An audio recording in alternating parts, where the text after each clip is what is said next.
মজাদার একটি ভাত ভাজির রেসিপি নিয়ে আপনাদের মাঝে আসলাম। আসসালামু আলাইকুম, কেমন আছেন সবাই?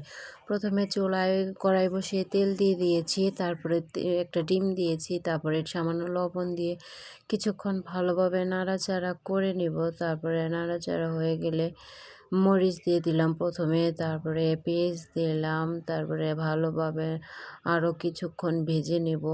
তারপরে এই তো আরও ভালোভাবে ভেজে নেব। ভাজা হয়ে গেলে রাত্রের বাসি ভাত ছিল সেটা এখন দিয়ে দিলাম। সেটা দেওয়ার পরে এই তো ধনিয়া পাতা দিলাম, তারপরে অল্প কিছু লবণ দিলাম। লবণ দেওয়ার ভালোভাবে নাড়াচাড়া দিয়ে কিছুক্ষণ মিশিয়ে নেব।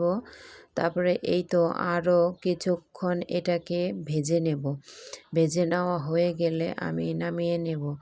আপনারা বাসায় একবার হলেও এটা ট্রাই করে দেখবেন, খুব ভালো লাগবে। আমার মেয়েরা তো খেয়ে বলছে অনেক